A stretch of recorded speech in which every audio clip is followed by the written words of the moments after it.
Buenas tardes, bienvenidas, bienvenidos, bienvenides. Un gusto tenerlos de nuevo, poder compartir con ustedes. Evidentemente algunas compañeras o compañeros se van a ir incorporando, pero queremos ser puntuales y por lo tanto con las compañeras y compañeros presentes vamos a dar inicio a esta clase de cierre del cursado de Economía Política de la Cátedra B, de este primer cuatrimestre del 2022. Estuve con ustedes de este mismo modo en la primera clase y hemos visto con los distintos y las distintas docentes de la cátedra hacer esta clase final tratando de generar alguna síntesis de algunos temas que hemos visto en la cursada.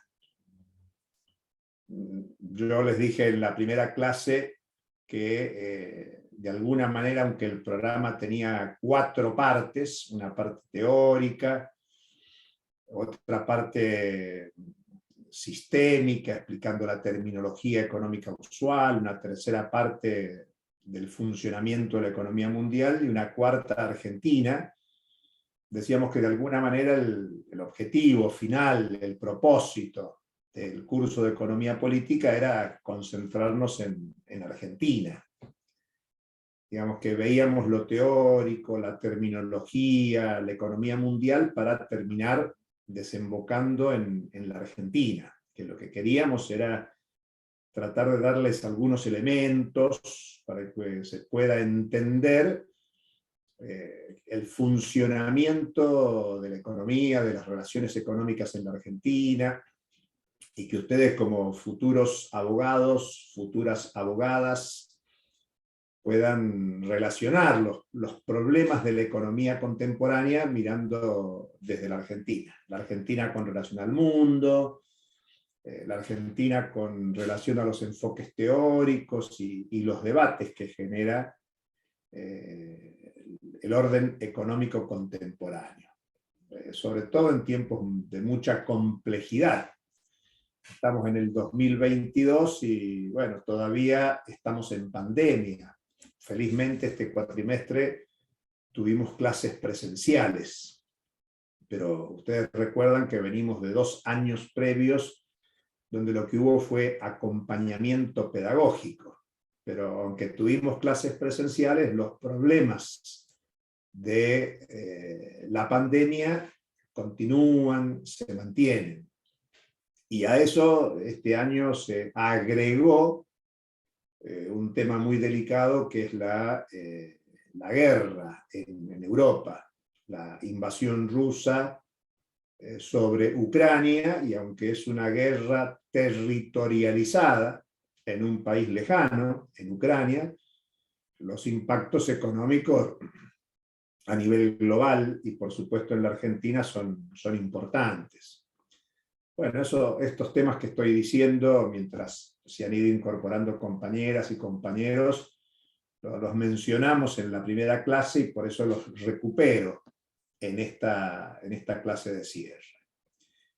Digamos que en términos generales, y aunque lo vuelva a decir después, una felicitación enorme a todos y a todas los que participaron para hacer realidad la cursada de Economía Política en este 2022.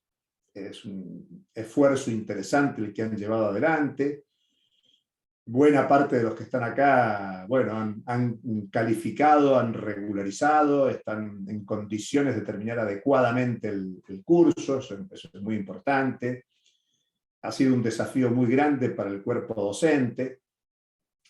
Yo insisto que veníamos de 2 años de formación a distancia, sin ser nosotros docentes preparados para la formación a distancia, pero el trabajo remoto nos ayudó a preparar muchos materiales pedagógicos que ahora con la presencialidad también los hemos utilizado, así que por eso una felicitación en términos generales. Y bueno, ya con 30 personas en sala, decir que hoy, 3 de junio, es un día muy, muy especial, por lo menos por dos razones muy importantes que queremos resaltar en esta clase de clausura del cuatrimestre. Uno tiene que ver con los 7 años del movimiento Ni Una Menos, que incluso nos motivó a hacer la clase en este horario para facilitar que compañeras o compañeros que quieran protagonizar las movilizaciones que están convocadas para hoy puedan llevarlo adelante. Y señalar que desde el punto de vista pedagógico, nosotros en la cátedra hace unos años venimos incorporando en el programa y en las clases el tópico de la economía feminista como un tema para incorporar, para considerar, para estudiar, para discutir. Y digo para discutir porque ustedes seguramente han hecho recientemente, participaron del censo 2022, y a propósito de los resultados del censo, bueno, algunos salieron a discutir que la autopercepción de argentinos y argentinas era mayoritariamente como mujeres y hombres, como mujeres, como varones, y por lo tanto discutían la cuestión del lenguaje, del lenguaje inclusivo. Y yo creo que esto es importante, así como nosotros no teníamos en el programa tradicionalmente economía feminista, con el lenguaje pasa algo parecido. El lenguaje es una cuestión social, histórica, que se va modificando con el tiempo. Es la sociedad la que construye el lenguaje, las formas de la comunicación. Es un tema cultural.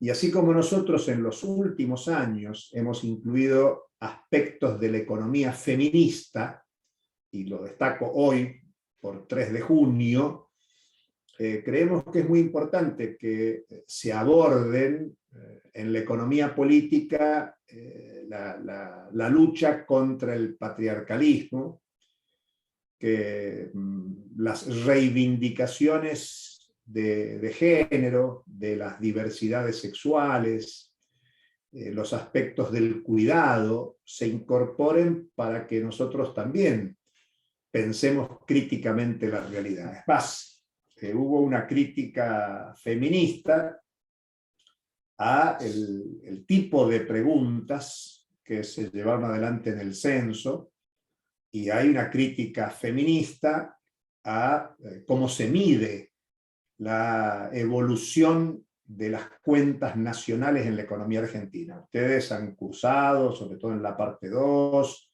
vieron las cuentas nacionales, cómo se mide la actividad económica en la Argentina, el Producto Bruto Interno.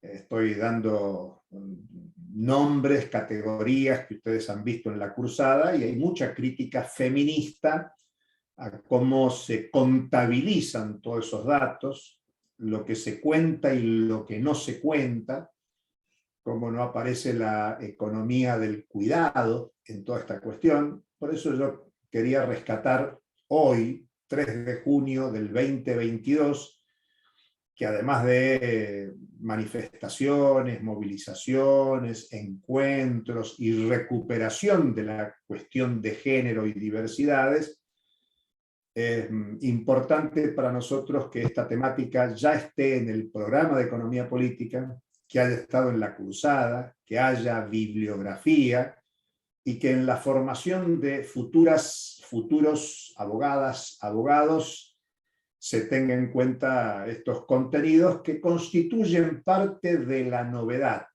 de la disciplina economía política, pero también me animo a decir de la novedad civilizatoria que supone la generalización de las reivindicaciones de las mujeres, de las diversidades en la contemporaneidad, aunque todavía haya resistencia, no solo en hombres, sino también en mujeres, por ejemplo, al tema del lenguaje inclusivo y a todo lo que supone la instalación cultural de un tema tan importante, tan estratégico. Y esto también es importante porque el Ni Una Menos, yo dije 7 años de las movilizaciones en la Argentina, no es que antes no había movilizaciones al respecto, pero la movilización de la Argentina supone un salto de calidad muy importante en la región y en el mundo. Por eso esta reivindicación a la fecha del 3 de junio del 2022. Pero yo le dije que había 2 cosas que quería conmemorar al comienzo de esta clase de clausura del primer cuatrimestre de la cursada de Economía Política, y la otra es que hoy, 3 de junio del 2022, se cumplen 100 años del nacimiento de lo que fue la gran empresa petrolera argentina, Yacimientos Petrolíferos Fiscales, que hoy no se llama Yacimientos Petrolíferos Fiscales. Yacimientos Petrolíferos Fiscales, si ustedes lo desagregan en las iniciales, es YPF.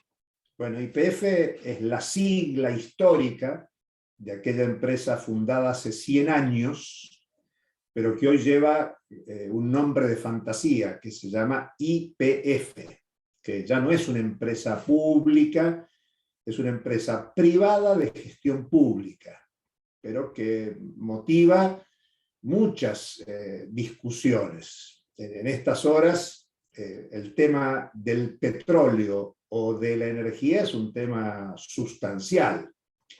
Yo les decía hace un rato, y para las compañeras y compañeros que se fueron incorporando más tarde, que uno de los propósitos de nuestra cursada es tratar de que ustedes se lleven algunos elementos claves para discutir la economía argentina. Y bueno, decíamos la economía argentina vinculada al mundo y vinculada a aspectos teóricos. Recién hablé de lo que representa el feminismo o la economía feminista, y ahora les digo, desde el punto de vista estratégico en el mundo, el petróleo, los hidrocarburos, el gas, la energía, es un tema que está en el debate de esta época.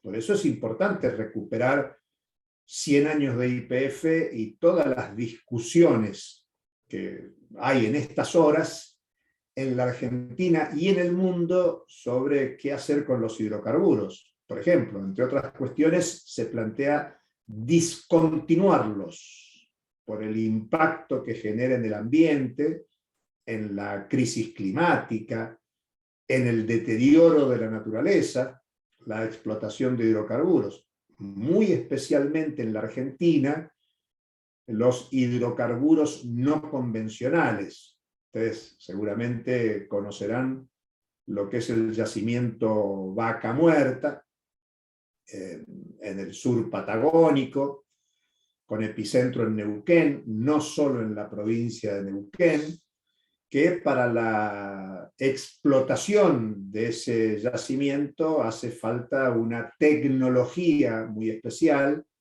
que se conoce bajo el nombre de fractura hidráulica, o en inglés fracking, que es una tecnología de punta llevada adelante y desarrollada sobre todo en Estados Unidos. Y Estados Unidos, gracias a esta tecnología y a la explotación de los hidrocarburos no convencionales, volvió a tener la preeminencia en la producción hidrocarburífera mundial desde el año 2015. Y Argentina aparece como la segunda reserva mundial de gas no convencional y la cuarta reserva mundial de petróleo no convencional. Bueno, es probable que ustedes hayan leído o escuchado que el presidente argentino estuvo hace muy poquitas semanas en Europa recorriendo varios países, pero invitado por Alemania, y uno de los temas es que Europa, y especialmente Alemania, producto de la guerra en Ucrania y las sanciones que hay contra Rusia, gran proveedor de alimentos y de energía, principalmente gas, a Europa y especialmente a Alemania. Europa y Alemania, Italia, Francia y muchos países europeos están en la búsqueda de nuevos proveedores de petróleo, de gas, de energía. Y la Argentina aparece en la mira. Claro, no es un tema inmediato, no es un tema de cambiar el caño de la puerta de casa para que el gas que venía de Rusia a partir de ahora venga de Argentina, porque Argentina tiene que extraer esos hidrocarburos del yacimiento Vaca Muerta, trasladarlo por tubos, por oleoductos, gasoductos, hacia el puerto de salida y trasladarlo desde ahí hasta Europa. O sea, no es tan sencillo. Ese gasoducto no está construido y por lo tanto supone inversiones económicas muy importantes que a esta altura son las cuestiones que se están negociando, discutiendo, y eso puede significar soluciones, y véanme bien en pantalla, entre comillas, para la cuestión económica de la Argentina. Lo digo entre comillas, porque si ustedes recuperan lo que vengo diciendo, hace unos minutos dije que uno de los problemas de la humanidad era el cambio climático, la contaminación ambiental, y mucho de la contaminación ambiental está asociado a la producción de energía, principalmente de hidrocarburos, y sobre todo de hidrocarburos no convencionales. Este año 2022, a propósito de la guerra en Europa y de las sanciones contra Rusia, y por lo tanto estas búsquedas de nuevas fuentes de provisión de gas, de energía por parte de Europa, lo que está generando es un retroceso en decisiones que se venían tomando en el mundo de cambio de la matriz productiva. Es decir, que no haya una energía excesivamente asentada en la explotación, producción de hidrocarburos. Bueno, el mundo está yendo para atrás en decisiones que venía tomando de cambiar la matriz productiva, y en ese marco Argentina está pensando soluciones, por eso el planteo entre comillas, en resolver problemas de la Argentina yendo para atrás en algunas decisiones que en el plano global mundial se venían tomando en materia de cambio de la matriz productiva. Como ven, lo que estoy suscitando en este comienzo de la clase, y es a propósito de dos temas que discutimos hoy, 3 de junio, es tratar de ver cómo la importancia que tienen los contenidos que ustedes han desarrollado en clase, las bibliografías que han podido consultar, o cómo todo eso que ustedes desarrollaron en el cuatrimestre está en el debate de la coyuntura, y cuando digo coyuntura no me refiero solo al día a día, sino a definiciones estructurales por donde debe transitar el debate sobre la economía, la política, en la Argentina, en América Latina y el Caribe, en el mundo. Incluso en este centenario del funcionamiento de YPF, de la fundación del viejo yacimientos petrolíferos fiscales, bueno, muchos recuperan la voluntad soberana en 1922 para construir una empresa petrolera estatal que pasó a competir con empresas petroleras privadas que ya existían, porque el petróleo en la Argentina se descubrió en 1907, y por lo tanto un tema que se rescata mucho hoy es la cuestión de la soberanía en la cuestión petrolera, que es un insumo estratégico de la economía mundial. Bueno, interesante. Pero claro, cuando se estudian estos 100 años, los 100 años no han sido iguales. Solo por mencionar una cuestión, en 1992, YPF, Yacimientos Petrolíferos Fiscales, se privatizó. Y por lo tanto, ahí los temas de soberanía pasaron a tener otra connotación, otra discusión.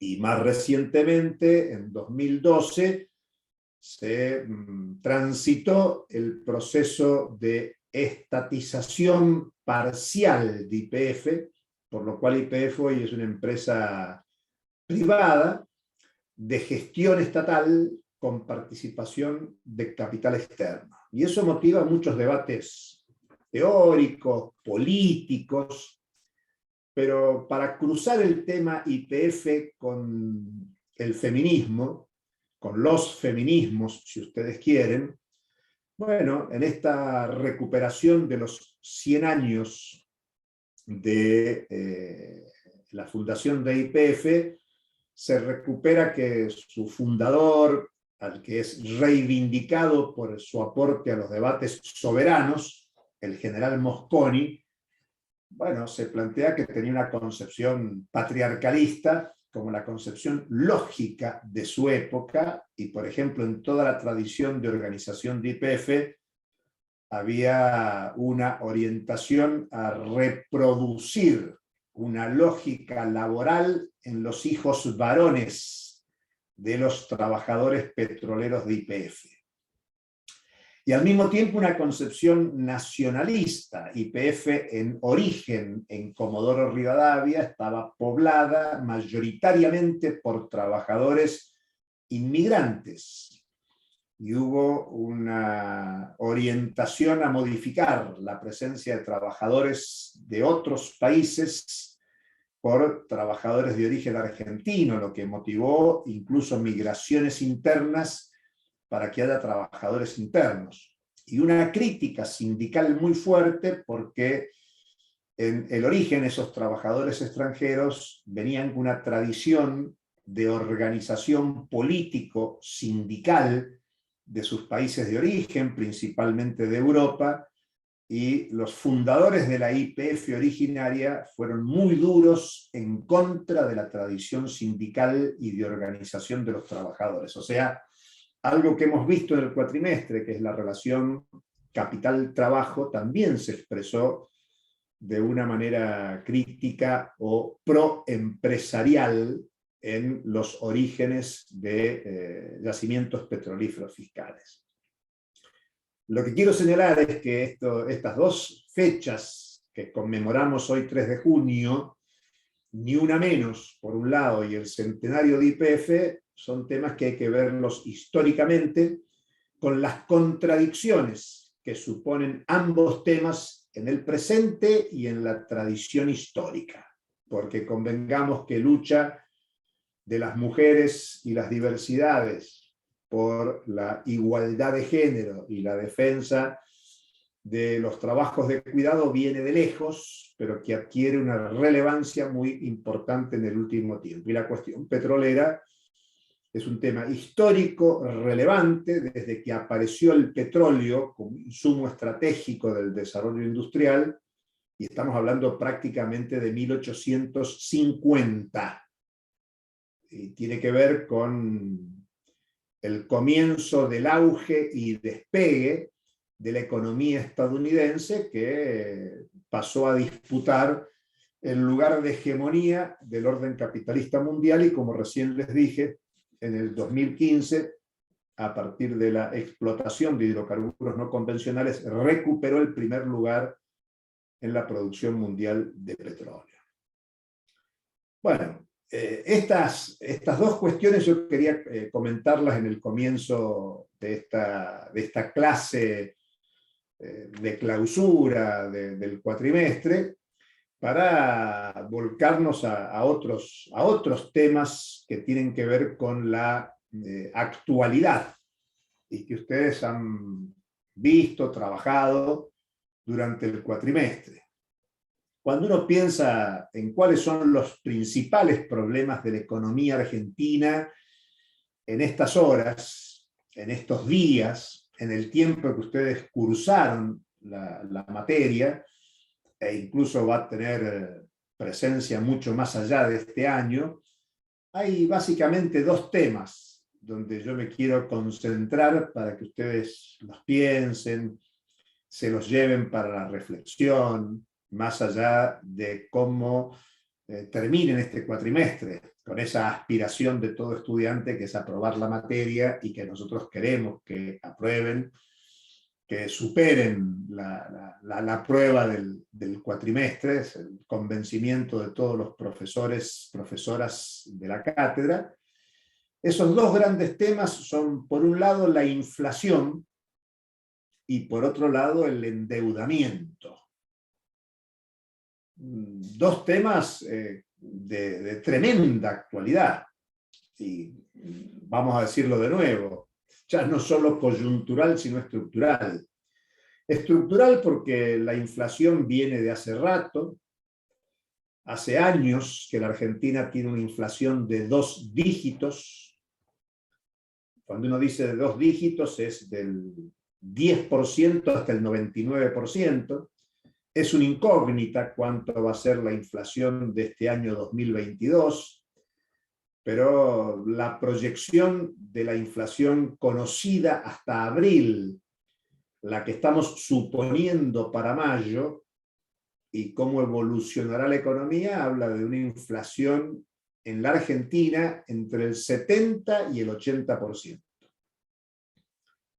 Para que sea menor al 70%, los datos de la inflación de este mes de junio tiene que bajar drásticamente del 6%, que es el último dato conocido a abril, bajar a por lo menos el 4% en junio.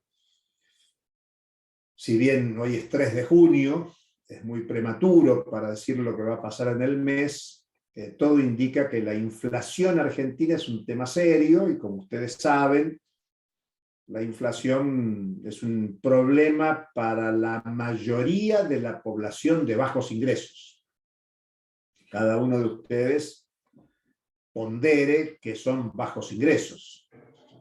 La mayoría de la población argentina vive de la venta de la fuerza de trabajo. Y ustedes pueden haber visto, pueden ir a indagar en el INDEC cuánto es el salario promedio, cuántos son los ingresos promedios de la población, y por lo tanto el aumento del costo de la vida, que eso es la inflación, es un tema que preocupa a la mayoría de la población argentina. Digamos, muy pocos pueden defenderse de la inflación producto de ingresos elevados. Y normalmente los ingresos provenientes de la propiedad de medios de producción generan mejores condiciones para defenderse de la suba de precios que aquellos que viven de la venta de la fuerza de trabajo. Entonces la inflación es un tema preocupante en la coyuntura, pero más allá de la coyuntura, porque si este año la inflación rondará el 70 o el 80%, o incluso el 60%, la desaceleración de esa inflación para el próximo año y los siguientes no es un tema sencillo. No lo dije al principio, pero lo comento ahora. Quien quiera hacer algún comentario, alguna pregunta, póngalo en el chat y los profes que están en la clase lo irán leyendo, y si les parece oportuno me van a cortar y harán la pregunta, el comentario que les parezca adecuado. Así que si se sienten con ganas de preguntar algo, por favor pónganlo en el chat. por escrito, y los distintos profes que estoy viendo que están con las cámaras prendidas, y aprovecho para decirles a las compañeras y compañeros que si quieren prender las cámaras, mejor, así los vemos, así nos vemos entre todos, siempre es más interesante. Pero sigamos. La inflación es un tema muy, muy serio, pero la inflación no es solo ya a esta altura un tema de la Argentina, sino que se agrava con temas globales. Paula, si querés poner algo, ponelo en el chat, escribilo en el chat, por favor. O salvo que quieras, Paula Farías, digo, ¿eh? Paula Farías tiene la manito levantada. A ver, Paula, te escuchamos. Paula Farías, con la manito Sí, levantada. hola, buenas tardes. No, lo ¿Qué que tal, pasa es que Paula? estoy en el trabajo. No, tranquila, no te preocupes, Paula, Como podés apagar la cámara. generalmente no tenemos clase los viernes. Yo quería Por saber si favor. había alguna forma técnica de bajar la inflación. Porque veo que todo el Bueno, mundo dice que se puede bajar, que no, que sí, pero a ver si alguien que sabe, como usted ahora que es vamos, economista, si ahora hay vamos. alguna forma. Muy bien, Bueno, Paula. Muy buena pregunta, muy interesante. Ya podés bajar la manito si querés, Paula. Y si querés apagar la cámara, apagala, no te preocupes, por estar en el trabajo. Bueno, el tema inflacionario, la pregunta que hace Paula es más que interesante. Y lo que nosotros queremos suscitar es que el tema inflación, como cualquier tema que consideremos, que analicemos, tiene distintas lecturas. Tiene distintas lecturas de diagnóstico. Digamos, el tema sería ¿por qué hay inflación? Esa es la primera pregunta. Y claro, lo que nosotros hemos tratado de mostrarles a ustedes es las distintas opciones de teoría económica y por lo tanto de política económica que tienen lecturas distintas de por qué hay inflación en un país. Argentina es un país con tradición muy importante de inflación elevada. Pero decíamos recién que ahora en el mundo volvió la inflación de nuevo. Por ejemplo, no es lo habitual. Europa tiene una inflación anualizada del 8%.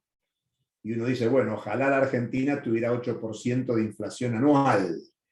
Cuando vimos que el mes pasado fue del 6% y el anterior del 6,7% en un mes. Estados Unidos también tiene una anualizada del 8,5%. Brasil, el último dato conocido, es de los últimos 12 meses, 12,5% de inflación. Digamos que hoy todos los países del mundo tienen una aceleración de su inflación.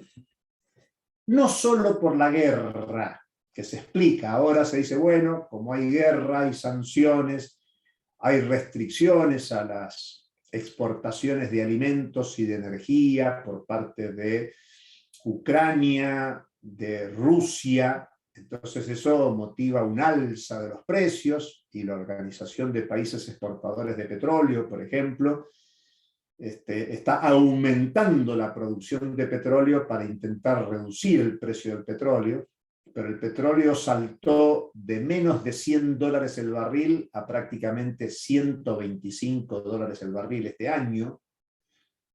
El trigo pegó un salto fenomenal en materia de precio.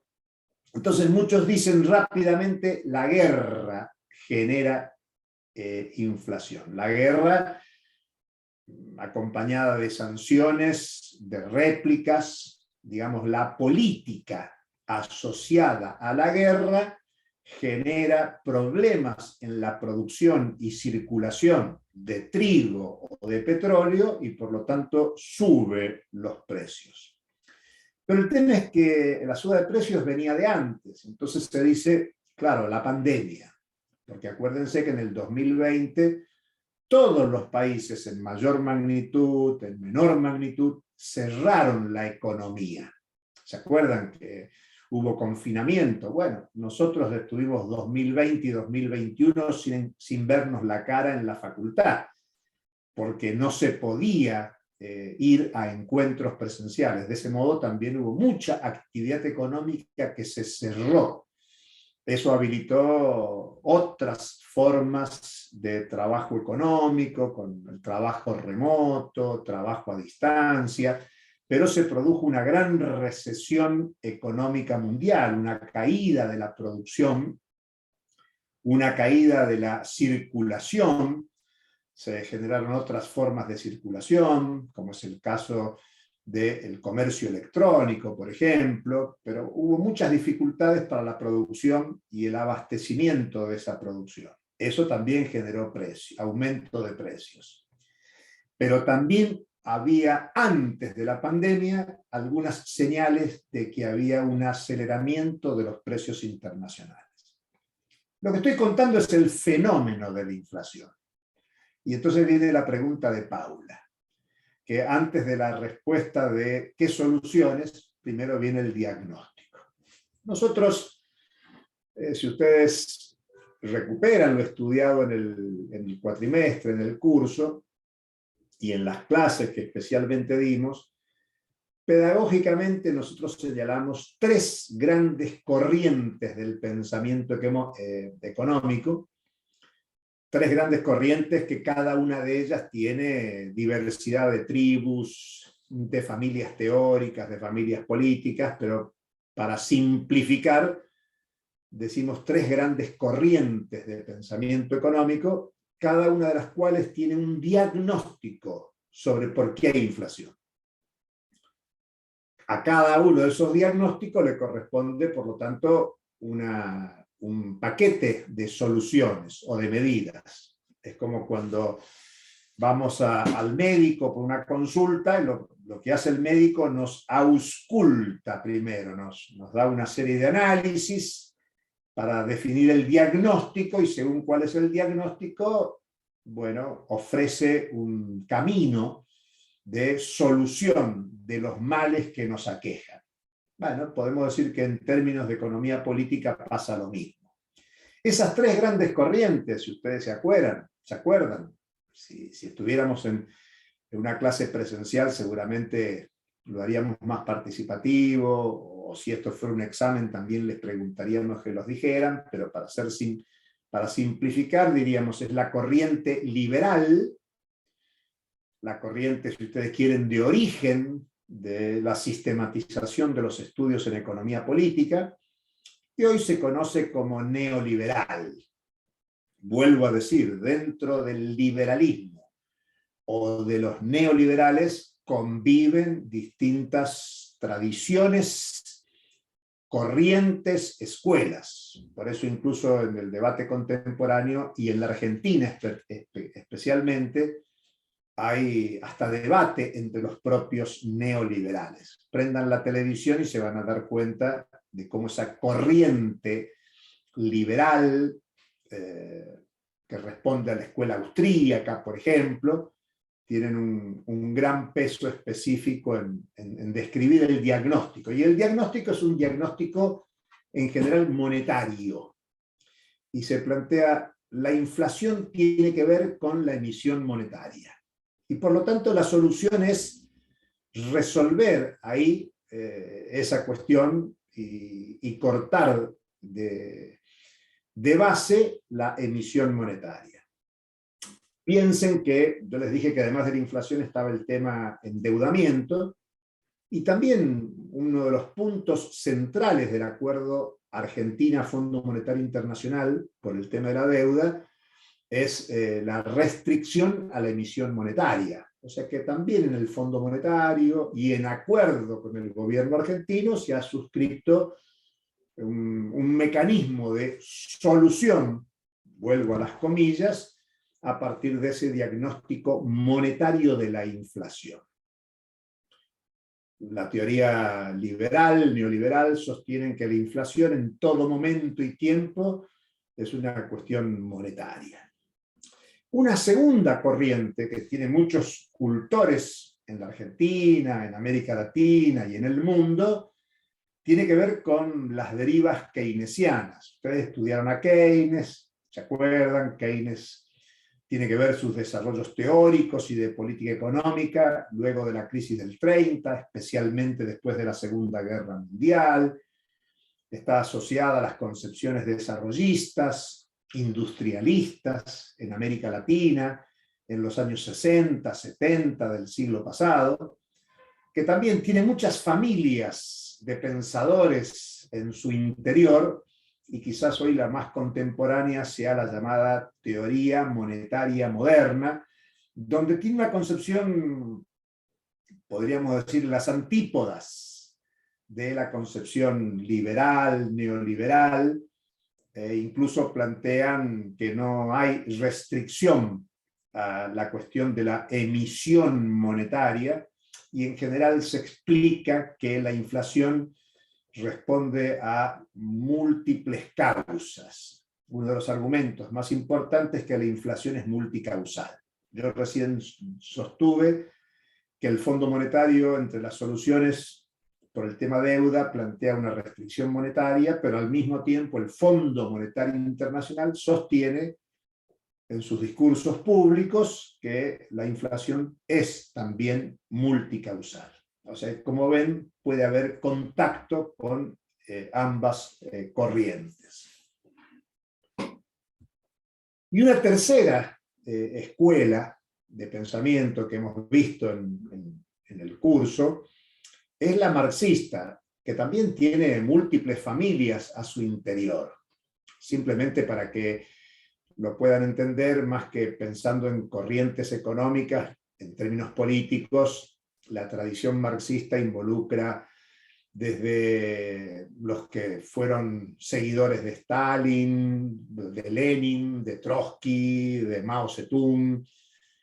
Digamos que hay distintas corrientes al interior. En términos económicos es más complejo, yo no quiero insistir en eso porque no lo hemos visto en clase, pero digamos que el marxismo tiene una corriente crítica a la teoría cuantitativa del dinero en la que se basa la corriente liberal, sobre todo oponiéndola, porque el marxismo toma la teoría cuantitativa pero a la inversa.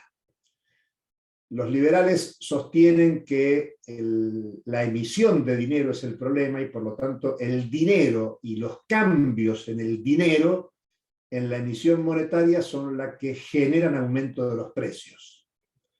La teoría marxista parte al revés, parte de que los productos o mercancías, a partir de la ley del valor, salen con un precio, los llamados precios de producción, tema que nosotros no hemos trabajado en profundidad en la cátedra, pero para que ustedes puedan entender la diferencia. Y por lo tanto, los productos llegan al mercado con el precio incorporado.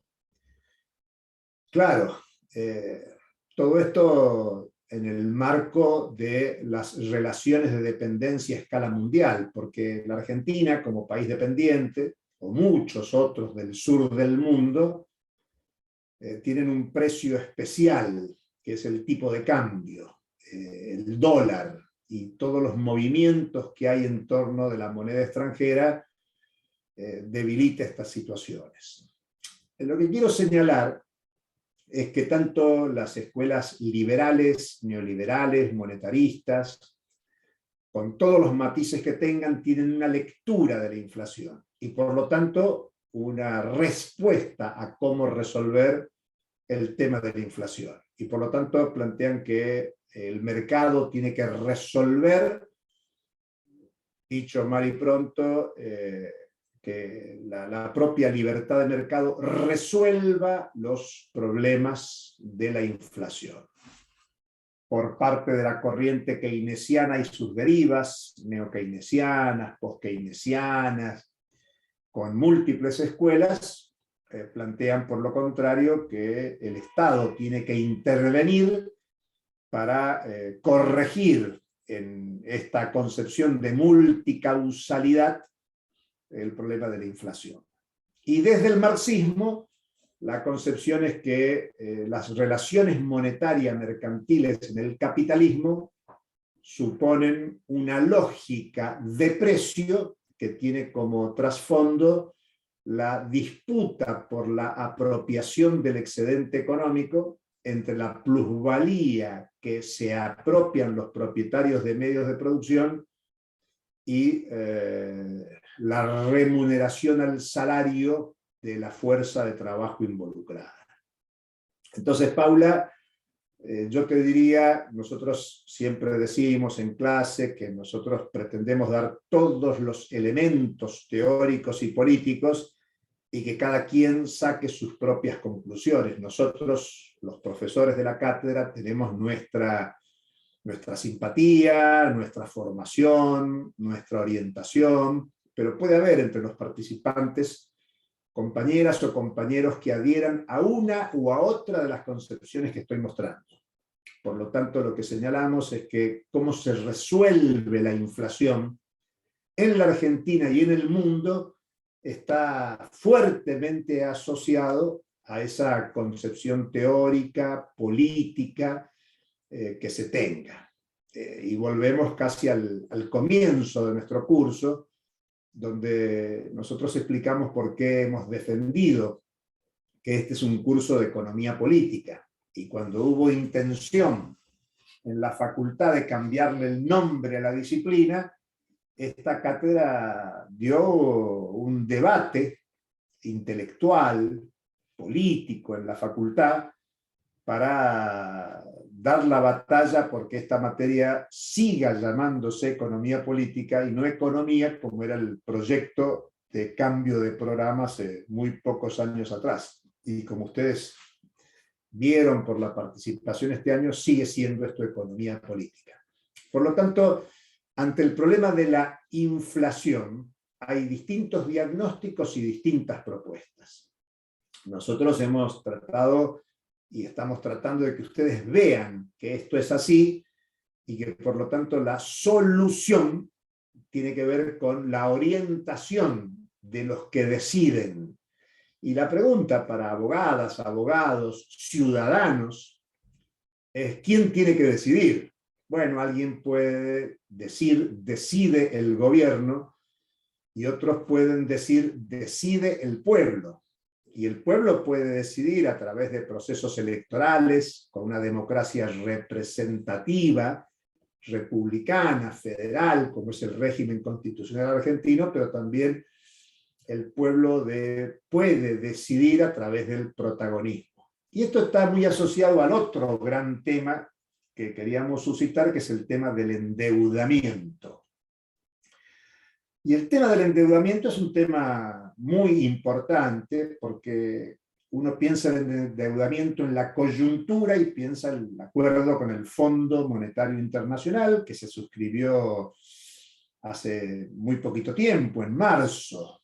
Nosotros habíamos empezado la cursada y en marzo se hizo un acuerdo mediante el cual la Argentina resuelve de nuevo, entre comillas, los pagos que tenía que hacer en el 22, en el 23 y en el 24, con préstamos que lleva adelante el Fondo Monetario Internacional, con desembolsos del Fondo Monetario Internacional, que habrá que devolverlos a futuro en un préstamo que va a vencer en el 2034. O sea que hay que pensar en términos de la generación actual y las generaciones venideras. Estamos en el 2022 y el acuerdo con el Fondo Monetario Internacional supone compromisos de pago hasta el 2034.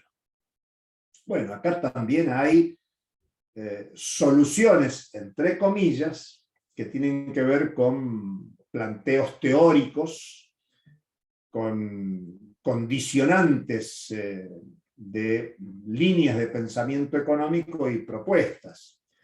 Propuestas que van de que la deuda con el Fondo Monetario Internacional sí o sí había que pagarla, a otras proposiciones que suponían que esta deuda no había que pagarla por distintas cuestiones, ilegalidad, ilegitimidad, deudas odiosas, todas categorías jurídicas interesantes para estudiarlas, para considerarlas, y que incluso motiva que hoy, por ejemplo, en el Congreso argentino se está discutiendo, ya fue aprobado por el Senado, y ahora se está discutiendo en la Cámara de Diputados, un proyecto que plantea crear un fondo con capitales fugados de la Argentina en los últimos años, y que ese fondo acumulado pueda servir para cancelar la deuda con el Fondo Monetario Internacional, esta que yo menciono, que se posterga hasta el 2034.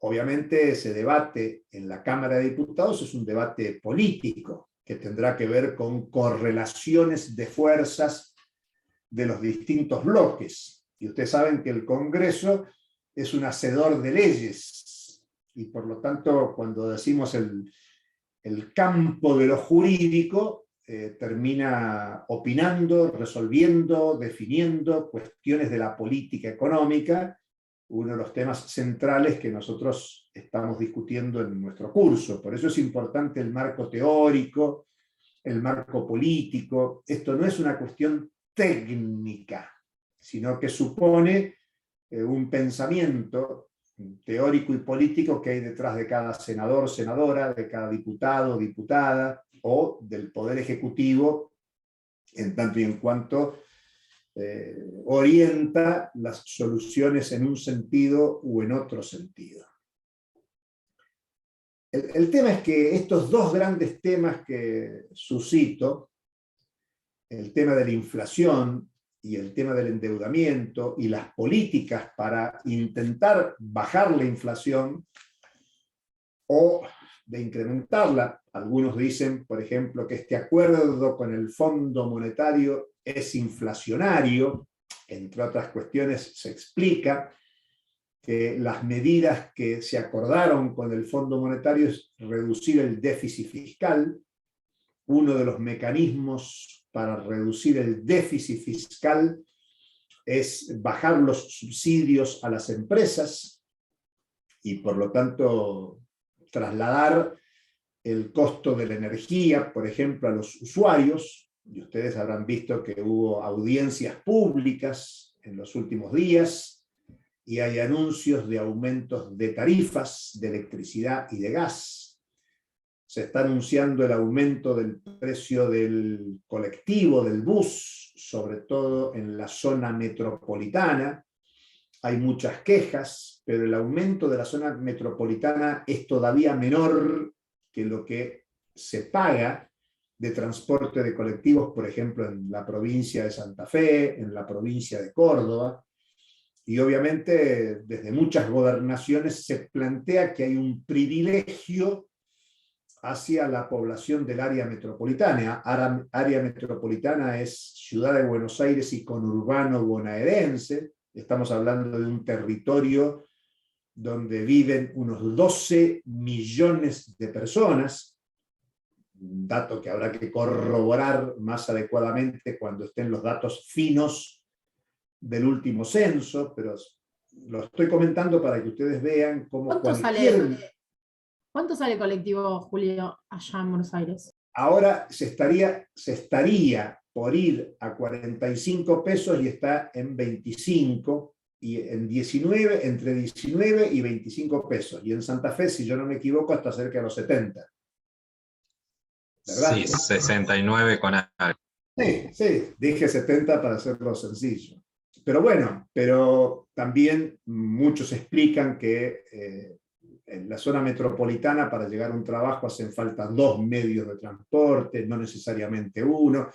Pero no es el motivo, no es el sentido de dar esa discusión acá, pero sí saber que cualquiera de estas medidas que se tomen, que se dispongan, tienen que ver con temas conflictivos en el plano de la política.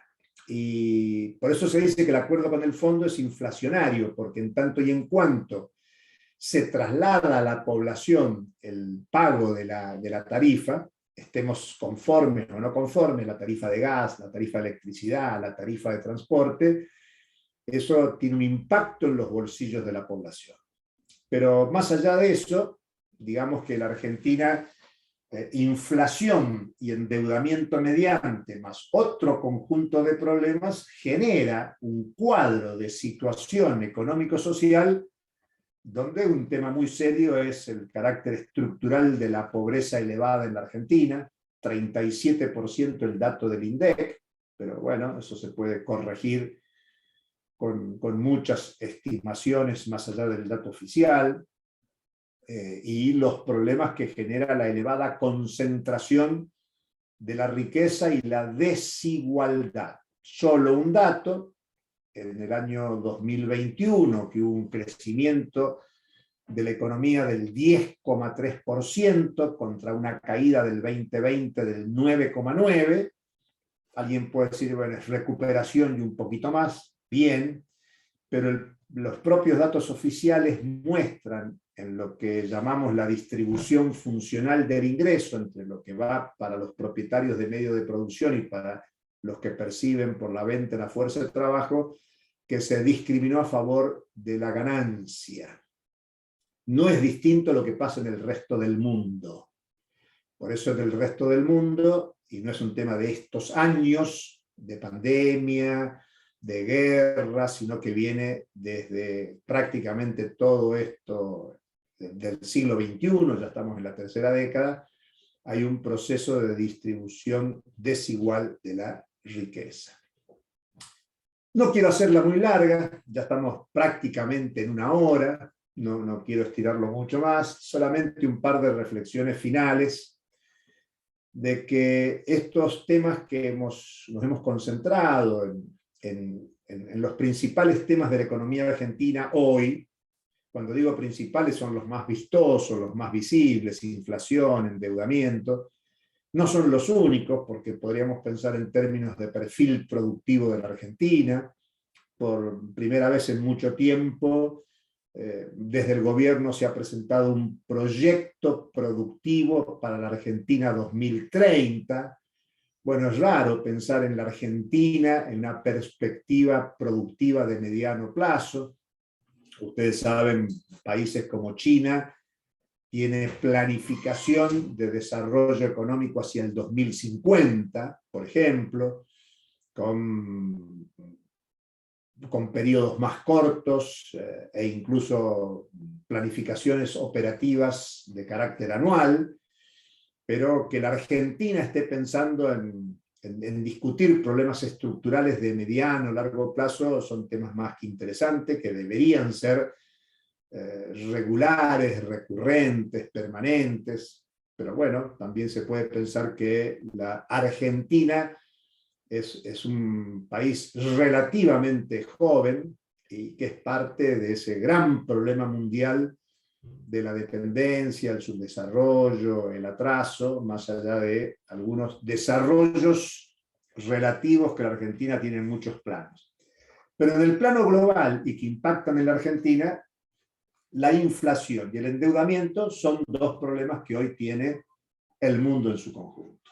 Si ustedes leen el último discurso de la directora gerente del Fondo Monetario Internacional, señala que el gran tema es la inflación, el endeudamiento de los países y el impacto que esto va a tener en pérdida de empleo, horizontes recesivos de la economía mundial, por lo tanto cierre de empresas, crecimiento del desempleo, caída de los ingresos populares, especialmente salarios, y por lo tanto impactos sociales tan importantes que hoy se habla de crecimiento del hambre. El tema del hambre de los alimentos es un tema muy serio en la economía mundial. Por lo tanto, los problemas coyunturales están de alguna manera asociados a fenómenos estructurales del orden económico mundial. Y por lo tanto hay un debate civilizatorio de la civilización contemporánea, que incluso para asociarlo al comienzo de nuestra exposición, están asociados justo a esos dos temas que hoy conmemoramos: el tema del feminismo, de la economía feminista, de terminar con el patriarcalismo, y por otro lado los problemas de la energía, del petróleo, de la contaminación ambiental, del cambio climático. Por eso, bueno, en este paseo que hemos hecho en esta hora de exposición, tiene mucho que ver con temas que hemos transitado durante el cuatrimestre y que esperamos que les sea de utilidad, que la cruzada haya sido de utilidad. Voy a tomar un minutito nomás para mostrarles una placa nomás, un par de placas. Yo había preparado esta presentación que se las vamos a adjuntar para que lo puedan revisar, que lo puedan mirar tranquilos. Acá están los problemas, la inflación, si es monetario, multicausal, las especificidades nacionales, pero esto lo ven después, lo trabajan después, no quiero perder tiempo en esto. El tema del endeudamiento público, la deuda en el mundo, pero los fenómenos de desigualdad. Pero yo quería mostrarles esta gráfica para que ustedes vean, acá estamos en el año 2020, año de profunda recesión, y fíjense cómo estas tres líneas, la verde, la azul y la roja, van para arriba de una manera violenta, y acá tienen en colores de qué estamos hablando. Estamos hablando de la evolución de los alimentos en línea verde, fíjense cómo se disparan, y eso está asociado al tema del hambre en el mundo. La línea azul tiene que ver con los precios de la energía, con el petróleo, y fíjense cómo se ha disparado el precio del petróleo. De alguna manera, lo que con esta gráfica queremos mostrarles es que acá están señalados los momentos de crisis. Hay crisis cuando se disparan los productos de las materias primas, los productos esenciales, y aquí tienen una gráfica de esta evolución desde el año 2000, o sea, del siglo XXI. Fíjense la recurrencia de los momentos de crisis del capitalismo mundial. Esto no es Argentina, esto es en el mundo, pero esto impacta en la Argentina. Estos son datos del Banco Mundial. Y la otra gráfica que quería mostrarles, por la especialidad productiva de Argentina en materia de alimentos, es cómo han crecido desde el año 2000 hasta el 2021 los precios de los alimentos. Y ustedes ven que, de nuevo, los momentos de crisis de la economía mundial, pero en estos últimos 3 años de crisis económica, más pandemia, más guerra, los precios de los alimentos se disparan, y aquí hay ganadores y perdedores. Cuando uno habla de crisis, no siempre hay perjudicados a todos niveles. Pero bueno, esto es lo que quería mostrarles. Esa presentación la van a tener, sin perjuicio de haberla mostrado muy rápidamente acá. La vamos a acompañar como parte del material de apoyo. Bueno, dicho esto, repetir para los que llegaron tarde el agradecimiento y la satisfacción que tenemos los profes, las profes de la cátedra, por el desarrollo del cuatrimestre, un esfuerzo gigantesco, y bueno, habilitar ahora por si alguna compañera o compañero de la cátedra quiere decir alguna cuestión, completar algo, si alguien quiere hacer alguna pregunta, no la formularon por el chat, pero si alguien quiere agregar algo, pueden hacerlo ahora, pueden levantar la mano, y le damos espacio para la participación. No sé si alguno de las profes o de los profes presentes quiere decir algo. Este es el momento. Si no, callan.